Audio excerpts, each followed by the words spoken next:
કે આખા દેશની ભાજપ પાર્ટીમાં કોઈ માયનો લાલ હોય તો ગોપાલભાઈ ઇટાલિયન એકવાર ડરાવે તો ખરા. અમે જોઈએ તમે કેવી બીક બતાવો છો, અમારે તમારી બીક જોઈ છે. હું તમારી ના એવું કે આખું ગામ બી જાય છે, પણ મને હજુ કોઈ હામો મળ્યો નથી. ધારાસભ્ય જે માણસ બની જાય એ પાછો બી જાય. હવે ધારાસભ્યો જો બીક ના મારા પક્ષ પલટા કરી લેતા હોય તો જનતાને તો બીક લાગે જ ને, વ્યવહારિક વાત છે. પણ હું પહેલો એવો માણસ છું, મેં ચૂંટણીની પહેલા કીધું હતું કે આખા દેશની ભાજપ પાર્ટીમાં કોઈ માયનો લાલ હોય તો ગોપાલભાઈ ઇટાલિયન એકવાર ડરાવે તો ખરા. અમે જોઈએ તમે કેવી બીક બતાવો છો, અમારે તમારી બીક જોઈ છે. હું તમારી ના એવું કે આખું ગામ બી જાય છે, પણ મને હજુ કોઈ હામો મળ્યો નથી. મેં કેટલી વાર કીધું છે, તમે સાંભળ્યું છે કે આવા હાલો બીવડામાં ધારાસભ્ય બનાવી દીધો છે વિસાવદર. હું જો કેવી બીક લઈને ફરો તમારા કોથળામાં છે, હું કાંઈ છે નહીં, કોરે કોરા છે. પણ મારા બેટાનું હાલી ગયું હતું અત્યાર સુધી, એમ ના હાલી ગયું હતું, હાલતું હતું. જેવો હાનો કાળ લઈને પાણ આવ્યો લઈ લ્યો, કાંઈ એવા મોટા લઈને 2 મહિનાથી ફરજ ભાજપ વાળા.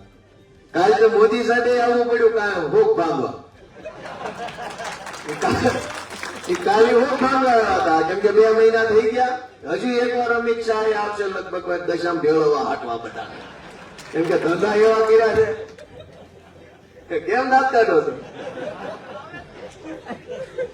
2 મહિનાથી એમ કાંઈ વાળું મોઢું લઈને ફરે છે, કઈ દાંત કાઢવાનો ગાળો મળતો નથી એક મિનિટ. કઈક હું કઈક બોલ્યો સહેજ મલકે એવા થાય ને મારું કઈક નિવેદન આવે, મારું ન હોય તો કોક કઈક વિડીયો બનાવજો, જો વિસાવદર વાળી થાય વળી કાણી મોઢું લઈને પડે. વિસાવદરના ખેડૂતોએ એવી કમાલ કરી કે 30 વર્ષથી જે લોકોએ, જે ભાજપ વાળાએ જનતાને મોઢાનું હાસ્ય સીનવી લીધું હતું ને, એ જનતાના મોઢા પર હાસ્ય છે ને ઓલી બાજુ કાંઈ બેહી ગઈ છે, ઊંધું થઈ ગયું. નકર પેલા ભાજપ વાળા કાયમ આમ કુકડા જેવા થઈને ફરતા હોય ને આમ ગાલ કાઢી ગયા હોય, મજા કરતા હોય, પબ્લિક ના ગાલ અંદર વિયાઈ ગયા હોય. વર્ષોથી આવું હાલ્યું. પણ આ વિસાવદરની ચૂંટણી એ કઈક ઈશ્વરનો સંકેત છે. નહીતર હું છું, હું તો બહુ નાનો માણસ છું. આ અમારું અહીંયા ટીમ્બી ગામ છે, સાવરકુંડલા વાળાને વધારે ખબર હોય ગુરુજીના કારણે. અમારા નિર્દોષાનંદજી મહારાજ એનો કુંડલામાં ખૂબ બધો સત્સંગ છે, અને અમારા ગામમાં મંદિર છે મોટું હોસ્પિટલ વાળું. તો એવા હમતા નાના એવા ગામમાં હું જન્મો, ખેતી મજૂરી કરતા માણસો છીએ, આપણને રાજકારણ આવડે નહીં. અમારી પેઢીઓમાં કોઈ ગામનો સભ્ય નથી બન્યો પંચાયતનો. આ હું પહેલો એવો માણસ છું જે રાજકારણમાં આવ્યો, પાર્ટીનો પ્રદેશ પ્રમુખ બન્યો, એક ચૂંટણી હારી ગયો, પાછો ધારાસભ્ય બન્યો. તો અમારી જેવા નાના માણસોને અવડી મોટી તક મળી છે એ ભગવાનનો કઈક સંકેત છે, કઈક નવા જૂની થવાની છે એવો ઈશારો ભગવાનનો ગણાય. નકર મારી જેવા માણસ થોડો જીતી શકે. આ તો ભાજપ વાળા કેવડા મોટા માથા ભારે માણસો છે. વિસાવદરની ચૂંટણીમાં તમને ન ખબર હોય તો જાણકારી આપી દઉં. આખા સૌરાષ્ટ્રમાંથી તમામ ભાજપના ધારાસભ્યો, તમામ સાંસદ સભ્યો કાઠિયાવાડના, તમામ જિલ્લા પંચાયતના પ્રમુખો અને ચેરમેનો, તાલુકા પંચાયતના તમામ પ્રમુખો અને ચેરમેનો, તમામ ખેતીવાડી બજારના ચેરમેનો અને ડિરેક્ટરો, આ તમામ જિલ્લાની જિલ્લા સહકારી બેંકના ચેરમેનો અને ડિરેક્ટરો, તમામ સંઘ જે છે ખરીદ વેચાણ સંઘના ચેરમેનો અને ડિરેક્ટરો, તાલુકા ખરીદ વેચાણ સંઘ, તાલુકા યાર્ડ અને તાલુકા સંઘના ચેરમેન અને ડિરેક્ટરો, આ આખું ટોળું છે એ વિસાવદરમાં આવી ગયેલું. આખા કાઠિયાવાડનું કોઈ માણા બાકી નો તાળું મારીને વહી આવ્યા હતા બધા કમલમને, અને ગામડે આટા મારતા હતા. 500 જેવા મોટા કદાવર માણસો એના હતા. સામાન્ય કાર્યકર્તા નહીં, ચેરમેન, ડિરેક્ટર, તાલુકા ચેરમેન, જિલ્લા પ્રમુખ, તાલુકા પ્રમુખ, નગરપાલિકા પ્રમુખ, કારોબારી ચેરમેન, સ્ટેન્ડિંગ કમિટીના ચેરમેનો, આવા બધા 500 જેવા આવા હોદ્દા વાળા ન્યા વિસાવદરના ગામડે રખડતા હતા. જે ગામમાં તલાટી મંત્રી નહોતા આવતા એ ગામમાં કૃષિ મંત્રી આટા મારતા હતા. અને લોકોએ એવું બધું જોયું. અને આ તો ખાલી થયા રાજકીય માણસો, બુટલેગરો એટલા પ્રચાર કરતા હતા, પોલીસ ભાજપના સમર્થનમાં, સરકારી તંત્ર આખું ભાજપના સમર્થનમાં, જુનાગઢ જિલ્લા સહકારી બેંકના કર્મચારીઓને ભાજપના સમર્થનમાં કામે લગાડેલા જેટલા હતા એટલા બધા લાગી ગયા હતા. કે કોઈ પણ સંજોગોમાં ગોપાલ ઇટાલિયાને હરાવી દેવાનો થાય છે અને ભાજપમાંથી તો નેતા, મંત્રી, ધારાસભ્યો, સાંસદ સભ્યો, પોલીસ, ગુંડા, બુટલેગર બધા લાગ્યા. કોંગ્રેસ વાળા એના ગાડે દઈ ગયા હતા. એ વારે ડીંગાણા હતા, ભાજપના ગાડે દઈ ગયા મને હરાવવા માટે.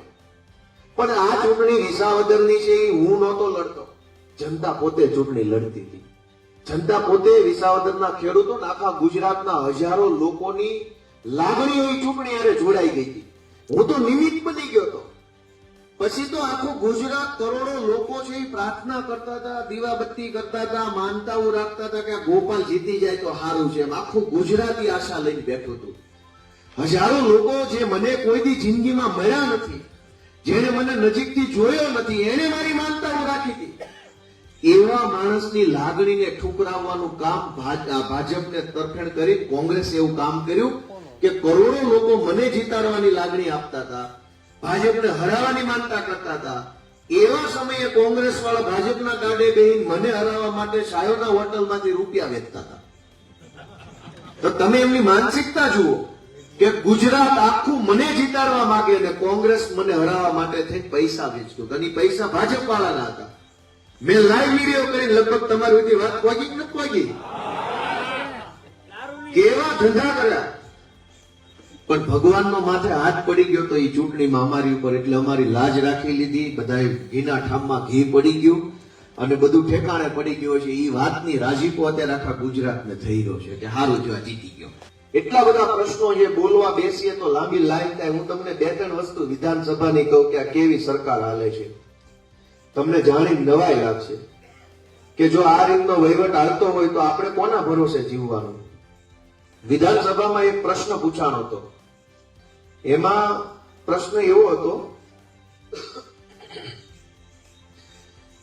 કે રાજ્યની નગરપાલિકા છે, ગુજરાત રાજ્યમાં જેટલી પણ નગરપાલિકા છે, એ નગરપાલિકાને લાઇટનું બિલ ભરવા માટે સરકારે લોન આપી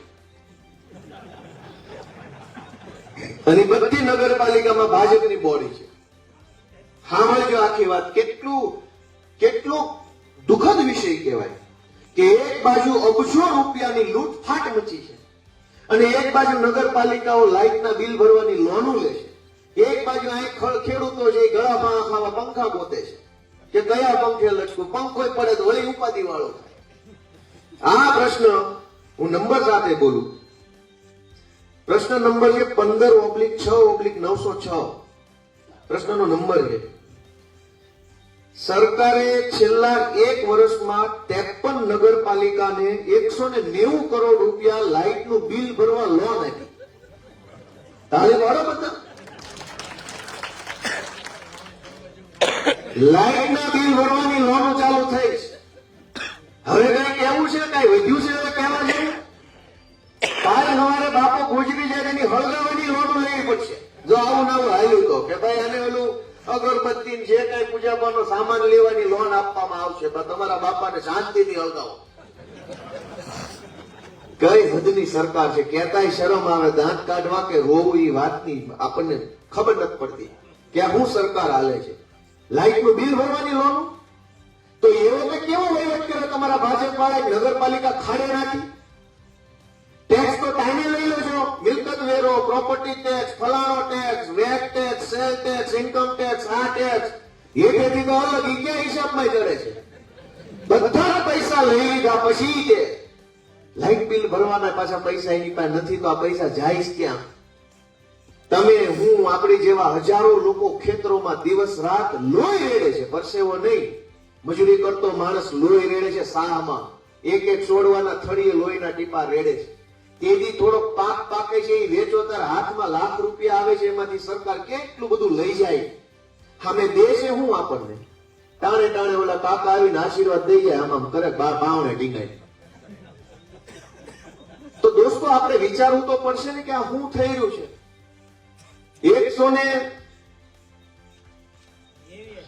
190 કરોડ રૂપિયા જે છે એની લોન જે ખાલી 53 નગરપાલિકાને જ આપી છે છેલ્લા 1 વર્ષ, એટલે 2025 ની જ વાત છે. ગુજરાત રાજ્યના દેવાનો પ્રશ્ન વિધાનસભામાં આવ્યો કે ગુજરાત રાજ્યમાં દેવું કેટલું છે. 2023-24 ના વર્ષમાં તો કેટલું દેવું છે ખબર? 3,77,000 કરોડ રૂપિયાનું દેવું છે. કેશુભાઈ પટેલની સરકાર હતી ત્યારે 40,000 કરોડનું દેવું હતું. ઈ દેવું 3,77,000 કરોડ રૂપિયાનું દેવું થયું. ઈ દેવાનું વ્યાજ કેટલું ભરે છે? 2023-24 માં 25,000 કરોડ રૂપિયા તો વ્યાજ ચૂક્યું. તો ચારે બાજુ આંકડા તમે જોવો તો કરોડોનું લેણું, કરોડોનું વ્યાજ. આપણે બધા જે દિવસ રાત મહેનત મજૂરી કરીએ છીએ, સરકારને પૈસા આપીએ છીએ, જાય ક્યાં? હવે હું તમને એનો જવાબ આપું કે આમાંથી બેઠેલા લગભગ માણસો, મારી દ્રષ્ટિએ જો હું ખોટો ન પડું તો લગભગ માણસે લાંબો સમય ભાજપને મત આપ્યા છે. વચ્ચે વચ્ચે ક્યારેક કટકો એકાદો આમ ક્યાંક આપણી નાચમાં આવ્યો હોય, ફેરફાર કર્યો હોય, બાકી લાગતમાં ભાજપ ઉપર જ આપણે ભીંગ રાખીએ છીએ. બરાબર? હવે તમે વિચારો, આજથી 15-20 વર્ષ પહેલાથી તમે ભાજપને મત આપતા હશો, 20 વર્ષથી લગભગ તો એવું જ હશે કે નહીં હોય? 20 વર્ષ પહેલાથી તમે ભાજપને મત આપવાની શરૂઆત કરી, તેથી જે નેતા ભાજપના હતા, તમારા મતથી તેથી જે ચૂંટાણા, ઈ તેથી કેવા હતા, તેથી તમે કેવા હતા. આ 20 વર્ષ પછી ઈ કેવા છે આજ, ને તમે કેવા છો આજે, જોયું એટલે ખબર પડી જાય. ક્યો કઈ ક્યો આમ ન કરો તમે. 20 વર્ષ પહેલા તમે જે દિવસે ભાજપને મત આપવાની શરૂઆત કરી, તે દિવસે જે માણસ સીટ વગરની સાયકલ લઈને ફરતા હતા, ગામની દુકાનેથી ઠૂઠા વીણી પીતા હતા, તમે એને મત આપ્યો, આજે ઉપર વહી ગયા, તમે ખાડે વહી ગયા. તમે જો તમે ઓળખતા છો, હું તો આ મલકનો છું નહીં, સાવરકુંડલાનો, મને બધા નામથી ઓળખું, પણ તમે જોવો ને કે તમે જેને 20 વર્ષ મત આપ્યા, તમે ઉઠાઈ ગયા ને ઉપર ગયા, દાળો મોટો થઈ ગયો. આ વાતમાં કઈ ખોટું હોય મને ના પાડો. ઠાકર સાંભળે જાય બેઠા બેઠા બધું. દોસ્તો, પૈસા આ બધાના ખિસ્સામાં ગયા. માગી બીડીઓ પીતા હતા, ઠૂઠા પીતા હતા, કોકની ફેંકેલી વસ્તુ લઈને ખાઈ જતા હતા. ને અત્યારે મોટી નેતાઓ થઈને ફરે છે, સમાજને સલાહ આપે છે કેમ તમારે સમાજમાં રહેવું, કેમ આગળ વધવું. તમે કેમ આગળ વધ્યા કહી દો ને તો એમને ખબર પડી જાય. તમારે નથી કહેવાનું અમારે કેમ આગળ, અમે તમને વધાર્યા અને તમે અમને આ દિવસો બતાવ્યા. મિત્રો, હું તો તમને એક નાના દીકરા તરીકે વિનંતી કરવા આવ્યો છું કે એટલું બધું ખરાબ થઈ રહ્યું છે, આપણે આના કરતા ઘણું સારું મેળવી શકીએ એમ છે. આપણો હક છે, ઘણું સારું જીવન આપણે મેળવી શકીએ એમ છે. મેં હમણાં વિધાનસભામાં રજૂઆત કરી, તમને નવાઈ લાગશે, મુખ્યમંત્રીને નવાઈ લાગી. અને જો કે એમાં નવાઈ લગાડવાનો કઈ પ્રશ્ન નથી, કેમ કે એને કઈ ન ખબર, એને બધી વસ્તુ નવાઈ જ હોય. આ હું જીતી ગયો એ નવાઈ છે, કાંઈ જીતી ગયો. પણ નવાઈનો વિષય એ છે કે દેશના તમામ રાજ્યોમાં પાક વીમા યોજના અમલમાં છે. ખેડૂતને કોઈ પાકનું નુકસાન જાય તો એ પાકનું એને માનો કે ગયા વર્ષે આપણે અહીંયા ગયા વર્ષે કે આ ઉનાળામાં માવઠું થયું, આમાં તો જમીન વહી ગઈ આખી, પાકની જમીન જ ન હોતી. અહીંયા તો માનો માંડવી તણાઈ ગઈ, ચણા તણાઈ ગયા, તો એનું વળતર હોય, ધૂળ જ વહી ગઈ આખી, તણાઈ જમીન ધોવાઈ ગઈ, પથ્થર આવી ગયા, એનું તો હું વળતરની ચર્ચા કરવી. પણ અતિવૃષ્ટિ થાય, અનાવૃષ્ટિ થાય કે માવઠું થાય તો પાકમાં નુકસાન જાય, સરકાર સર્વે બર્વે કરે, જેનું જેટલું નુકસાન થયું હોય એટલું નાની મોટી સહાય આપે, તો ખેડૂતને દવા, ખાતર, બિયારણ ને મજૂરીના પૈસા જો સરકારમાંથી મળી જાય તો 0-0 થઈ જાય, નહીં નફો નહીં નુકસાન વાળું વર્ષ નીકળી જાય, આવતા વર્ષે પાછી ખેતી કરે. પણ સરકારમાંથી કાણી કોડી ન મળે, દવા, ખાતર, બિયારણ ને મજૂરીનો જો 2 લાખનો ખર્ચો માથે ચડી જાય તો આવતા વર્ષે વળી પાછું 2 લાખનું નવું વાવેતર, 2 લાખનું લેણું, ઉપજ તો આવે જ એની સાચી. મેં આ વાતની રજૂઆત મુખ્યમંત્રીને કરી રૂબરૂમાં કે ભાઈ, ગુજરાત આખા દેશનું એકમાત્ર એવું લાડકવાયું રાજ્ય છે કે જ્યાં કોઈ પાક વીમા યોજના જ નથી. ખેડૂતનું ગયું તો ગયું. આ તો કુદરત આધારે આપણું જીવન છે, આ તો આજના આધારે આપણે જીવવા વાળા. મેં પડ્યો તો સારું થાય, બહુ વધારે પડ્યો તો પાછું મોડું થાય, હાવ ન પડે તો મોડું થાય. ભગવાન આધારિત જીવન જીવવા વાળા માણસો છે આપણે. મેં એમ કીધું કે પાક વીમા યોજના કેમ નથી ગુજરાતમાં? મુખ્યમંત્રી કિસાન સહાય યોજના નામની યોજના વિજયભાઈ રૂપાણી જયારે મુખ્યમંત્રી હતા ત્યારે એને બનાવી, અમલમાં આવી જ નહીં છેક સુધી. આજથી સુધી અમલમાં ન આવી, બનાવીને માળિયા મોકલી દીધું પોટલો. તમે બધા વિચાર કરો કે આજ ખેડૂતના પાકને કાંઈ પણ માવઠાથી કે અતિવૃષ્ટિથી નુકસાન થાય તો સરકાર પાસે કાણી કોડી દેવા માટે નથી. પણ વિસાવદરની ચૂંટણી હતી તો ભાજપના માણસો થેલા ભરી ભરી રૂપિયા લઈને ગામમાં ફરતા. થેલા એટલે તમે કલ્પના ન કરો એવડા રૂપિયા લઈને ગામડામાં ફરતા હતા. ચૂંટણી હોય તો અબજો રૂપિયા છે દેવા માટે, રોકડા હાથો હાથ ફોર્મ નથી ભરવું પડતું. કઈ યોજનામાં આધાર કાર્ડ નું આપવું પડે, અંગૂઠો નહીં, રોકડા લઈ જ જાઓ. પણ તમારે ચૂંટણી વહી ગઈ અને નુકસાન થયું. ફોર્મ ભરો, બાનો અંગૂઠો, બાપાનો અંગૂઠો જમણા હાથનો નહીં, ડાબા હાથનો લાવો, આમ નહીં આમ અંગૂઠો મારો, આવું બધું આવે. તમને એક દાખલો આપો, આપણને તો કહેતા શરમ લાગે કે ચૂંટણી હોય તો 5,000 રૂપિયા ઉભા આપી દે. રોકડા ગણવાય નથી રહેતા. કદાચ 2 નોટ વધુ વહી ગયું તો એ નથી પૂછતા વધુ લઈ જા ભાઈ ચૂંટણી. પણ ચૂંટણી વહી ગયા પછી ગુજરાતની સરકારમાં ઓલે વિધવા બહેનોને સહાય મળે છે 1200 રૂપિયા. એમાં એક કાગળ માંગે છે કે તમે બીજા લગ્ન નથી કર્યા એનું સોગંદનામું તલાટી રૂબરૂનું લઈ આવો. હવે તમે સમજો કે કેટલી નફત સરકાર છે, કેટલી હલકી માનસિકતા વાળા માણસો સરકારમાં બેઠા છે. આપણે બધા સમાજમાં રહેવા વાળા માણસો છીએ. જ્ઞાતિ ગમે એ હોય પણ ગામની વચ્ચે રહેતો હોય ને એને ગામની રહેણી કેણીની ખબર હોય. આપણી પ્રથા એ છે. અપવાદો કેટલાક બાદ કરતા આજકાલ સમાજમાં થોડોક સુધારો આવ્યો છે. નાની ઉંમરે બેન દીકરીની કોઈ દુર્ઘટના બને તો બીજું ઘરે કરી આપે છે, ત્રીજું ઘરે કરી આપે છે. સમાજ વાસ્તે કાસ્તે કરી દે છે. વિધવા સહાયનું ફોર્મ ભર્યું હોય એમાં 50, 55 કે 62 ઉંમર લખી હોય તો ગાનાને ખબર પડે કે આ વર્ષે કોઈ નાતમાં બીજા લગ્ન ન થાય, એના દાખલા માંગવાના જ ન હોય. ઉંમરનું ખાનું જોઈ લો, 55 લખ્યું છે પછી કોણ પવણાવે? પણ 55 વર્ષની ઉંમરે કોઈ માએ એવો દાખલો લેવા તલાટી પાસે જવાનું કે મેં કોઈનું ઘર નથી માંડ્યો, એકલા રહીશ.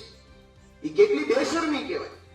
સરકારમાં કોઈ કહેવા વાળું નથી કે ઉંમરના ખાનામાં 25 લખ્યું હોય વિધવા સહાય ફોર્મ ભર્યું હોય. તમે પૂછો કે 25 વર્ષની ઉંમર છે ને બીજા લગ્ન કર્યા કે નથી કર્યા. પણ 55 વર્ષ લખ્યા હોય, ન્યાય તમે એમ કહો તલાટી પાસે જાઓ. હવે એ ઉંમરે તલાટીને ગોતવાનું કહેવાનું ના ભાઈ નથી લગ્ન કર્યા, એ સારું લાગે? પણ ચૂંટણી ટાણે પાછો એનો એ ભાજપનો માણસ 2000 આવીને એની મારીને આપી જાય, રાખો મારી ભાજપનું દબાવજો, એટલે વધારે દુઃખી થાય.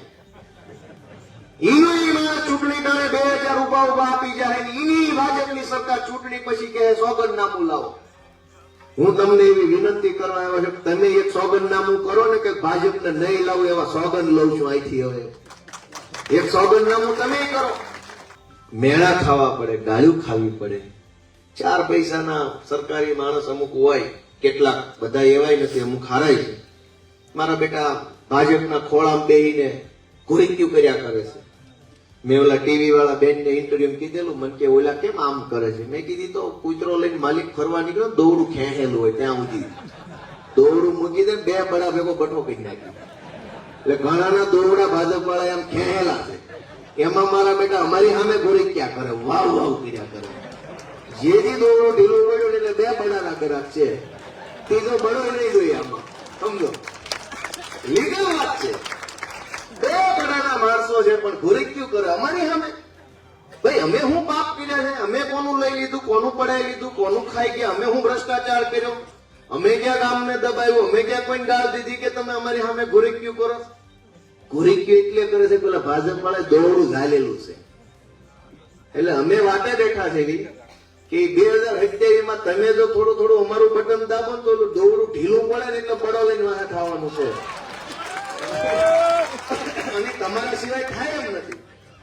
તમારા સિવાય કેમ કે એમ અમે કાયમ આજીવન વાટે બેસી દોરડું ઢીલું પડે એમ નથી. દોરડું તમારાથી ઢીલું પડે એમ છે.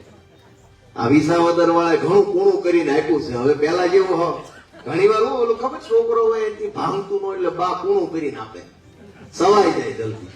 એમ વિસાવદર વાળે થોડુંક કોણું કરીને આપ્યું છે. બાકી નહીં તમે સંભાળી લો તો સારી વાત છે. મારી ગોપાલભાઈ ઇટાલિયા તરીકે તમને વિનંતી છે. પેલા બહુ કડક હતું, સીધો હાથનું ખાય એમ નહોતું. પણ વિસાવદર તો વિસાવદર છે ભાઈ, ક્રાંતિની ધરતી છે. કોંગ્રેસની સરકારને બહુ અહંકાર આવ્યો અને ખેડૂતો પર ગોળીઓ ચલાવી, ખેડૂતોને બેમત મારવાનું કામ કર્યું. તે દિવસે પહેલી મશાલ વિસાવદરની જનતાએ જાલી હતી, તે દિવસે કોંગ્રેસની સરકાર પલટાણી અને વિસાવદરથી કેશુબાપા મુખ્યમંત્રી બન્યા. 30 વર્ષ સુધી ગુજરાત બન્યું ત્યારથી લઈને 30 વર્ષ કોંગ્રેસની સરકાર આવી. કોંગ્રેસની સરકારને હવા ભરાઈ ગઈ, ગોળીઓ મારી, પરિવર્તન થયું. એ પરિવર્તન વિસાવદરથી થયું. પાછા 30 વર્ષ પૂરા થઈ ગયા છે, પાછી સરકારમાં હવા ભરાઈ ગઈ છે, પાછું બધું તાપરો વિસાવદરથી ચાલુ થયો છે. એટલે એ બધું ભગવાનનો સંકેત તમે સમજો. બધું વિસાવદરમાં પાછું 30 વર્ષ પૂરા થઈ ગયા, સરકારને હવા ભરાઈ ગઈ, વિસાવદરમાં ચૂંટણી આવી, હું જીતી ગયો. બધું છે કે નહીં? ભગવાનનો સંદેશ સમજો. હું મહાન નથી. હું મહાન હોતો તો કતારગામમાં જીતી જતો. ભગવાન મહાન છે. ભગવાને કઈક વિચારી રાખ્યું છે. આને બરાબરના કારહે ચડાવવાનું વિચારેલું છે ભગવાને. એટલે તમે બધાય આવતી ચૂંટણીની અંદર કઈક અમને આશીર્વાદ આપો. અમારી આખી ટીમ, મેં તમને કીધું, અમારી ટીમમાં તમે જો બધા સમાજના રાજુભાઈ સોલંકી, બ્રિજરાજભાઈ સોલંકી કેવડું મોટું કામ કરી રહ્યા છે, અત્યારે લડાઈ ચલાવી રહ્યા છે. બધા જ સમાજના યુવાનો, ભણેલા માણસો, ખરેખર જેને કઈક ખબર પડતી હોય. હવે અભણ નેતા આવે તો શું થાય? જો હું તમને અધવચ્ચેથી વાત કહી દઉં. હવે 8 લે નેતા અભણ આવે ને તો એવું થાય કે પ્લાસ્ટિકના જબલા ઉપર પ્રતિબંધ મૂકે, પણ પ્લાસ્ટિક બનાવવાની ફેક્ટરી ઉપર નહીં. એટલે દુકાને જબલા પકડાવેલી ફેક્ટરી કોઈ દી ન પકડે. એ તો અભણ માણસ આવું કરે, ડાયો માણસ એમ કે બનાવવાનું જ બંધ કરો, પણ દુકાને આવીને પકડી જાય. વન વિસ્તાર જે બાજુમાં લાગતો છે ને, જંગલ વાળા કાયમ આવીને કરિયાણા વાળાની દુકાને આવીને દંડ આપી જાય કે પ્લાસ્ટિકના જબલા વાપરો છો, તમને આમ કરશું તેમ કરશું. એ અભણ માણસની નિશાની. બીજું કે ગાડીમાં તમે ઓલી કાળી પટ્ટી લગાવો તો પોલીસ પકડે, પણ કાળી પટ્ટી બનાવવા વાળા કોઈ દી કોઈ ન પકડે. એ તો અભણ નેતા હોય તો જ આવું થાય ને. ત્રીજું કે દારૂ પીવા વાળા કાયમ પકડાય, વેપારી નો પકડાય. એનું શું કારણ? તો ઈ અભણ નેતાની નિશાની છે કે આ બધું આમ હાલે છે. કોક સારો માણસ આવે, કોક વ્યવસ્થિત માણસ આવે તો જનતાની પીડાને સમજે. આજકાલ ઈ થયું છે. હું તો 2-3 વખત ગયો વિધાનસભામાં, મેં પ્રશ્ન મૂક્યા છે, અમારા વિસ્તારના અને ગુજરાતભરના ખેડૂતોને લગતા પ્રશ્ન મૂક્યા છે. એમાં એક તો આ કિસાન સહાય યોજનાનો મૂક્યો છે. બીજો એક અતિ ગંભીર પ્રશ્ન ભવિષ્યમાં મારે મૂકવો છે કે લગભગ આમ તો આખા ગુજરાતમાં હશે, પણ આપણને સૌરાષ્ટ્રની વધારે ખબર હોય. આપણે અહીંયા રહેલા, અહીં મોટા થયેલા, અહીં આપણો વ્યવહાર હોય, અહીં હગાવાલા હોય, તો આપણે ફરતા હોય તો આપણને વાતોથી ખબર પડી હોય. એક સૌથી મોટો પ્રશ્ન છે ખેતરે જવાના રસ્તાઓ. આખા લગભગ આ બાજુ કેટલો મને નથી ખબર, પણ બહુ મોટો પ્રશ્ન છે કે રસ્તાઓમાં વર્ષો સુધી આપણું હલાણ હોય, પછી અચાનક એમ કે હવાઈ નથી હાલવા દેવાના, એટલે થયો ડખો ચાલુ, જાઓ મામલતદાર પાસે, પછી કોઈ દી એનો નિકાલ જ નથી આવતો. વર્ષો સુધી કેસ હાલ્યા જ કરે. મામલતદારમાં જ નિકાલ આવે તો પ્રાંતની અપીલ આવે, પ્રાંતમાં જ નિકાલ થાય, કલેક્ટરની અપીલ, ભાભો ગુજરી જાય, છોકરા અપીલે ચડે, કોઈ દી એનો રસ્તો નથી નીકળતો. તો આ બધા પ્રશ્નોનું નવી જમીન માપણી આવી. હું એનો પ્રશ્ન મૂકવાનો છું તબક્કાવાર, કેમ કે હું પેલા 5 પ્રશ્નો મૂક્યા હોય એટલે મને કોકે પૂછ્યું કે ઓલો પ્રશ્ન કેમ ન લીધો ને આ કેમ ન લીધો. મેં કીધું ભાઈ ગોડલા નાળ એક નાળે પોવાય, આખી ડોલ નો પાઈ દે શેરી થાય. પહેલી નાળ નાખ્યા હતું, મેં કીધું 5 મુદ્દાની નાળ પાય છે, જોઈએ હું ગણ કરે છે આમાં. પછી 15 દી પછી બીજી નાળ લઈ જાય, કેમ કે પેલા 5 મુદ્દા મુખ્યમંત્રી કીધા તો સોશિયલ મીડિયા ગાંડો થયું કે આ પ્રશ્ન ન લીધો ને ઓલો ન લીધો, ચૂંટણીમાં તમે આનું ભાષણ કર્યું હતું ને આનું કર્યું. મેં કીધું ખમો હા હતા ગોડલો શેરી જાય એમ છે કે કામ કરે જોવા તો બધા મુદ્દા કેવી કાપતા નાખવા. એટલે મેં કીધું મોઢું ઓછો કરીને એક નાળ નાખ્યા ઓછું જોઈએ 15 દી રાહ જ લો તમે. અનેક મુદ્દાઓ ઉપર અમે લડાઈ લડી રહ્યા છીએ, કામ કરી રહ્યા છીએ. તમારા આશીર્વાદ મળશે તો મને બહુ ખુશી થશે. અમારી પાર્ટી દિવસ રાત, અમારા કાર્યકર્તાઓ નાના માણસો છે બધા, કોઈ અમીર નથી, પૈસા વાળા નથી, કોઈને કઈ મળતું નથી. ભાજપમાં જાવ તો ટેન્ડર મળે, કોંગ્રેસમાં જાવ તો હોદ્દો મળે, અહીંયા અમારે કઈ ન મળે. ખુરશી ઘરે જ લાવવી પડે છે, ફાળો કરીને આ બધું ગોઠવવું પડે છે. હવે જેને ફાળો આપ્યો એનો ઘણી વાર ભાષણમાં વારો ન આવે, એ ડખો થાય, અમારે કલાક એમાં બગાડવી પડે કે ભાઈ મેં ફાળો આપ્યો તો આ બધું ટેબલ માઇક મારા ખર્ચે હતું, મારો જ વારો ન આવ્યો, આવું થાય પણ લાગણી. પણ અમે એવા નાના માણસો છે, કોના માટે લડીએ છીએ તમે વિચારો કે ગોપાલ ઇટાલિયા આટલી બધી બુદ્ધિ ને આટલું બળ કે ખારી જગ્યાએ લગાડે શું બને? રૂપિયા વાળો બની જાય. પણ અમે એવા માણસો નથી કે અમારે રૂપિયા જોતા છે. ભાજપે ખાન ખેરવી નાખ્યા, અમે હલવી એવા નથી. અમે અમારું એક ફૂટ પાછું પગલું ન ભરીએ. જે પગલું આગળ ભર્યું આગળ જ ભરવાનું હોય. કોઈ દી એમાં પીકના મારે પાછું પગલું ન હોય. એમાં અમારા ઈશુદાનભાઈ, અમારા રાજુભાઈ સોલંકી, અમારા બધા એવા આગેવાન કે પાછું પગલું હોય જ નહીં, આગળ જ પગલું ભરવાનું હોય.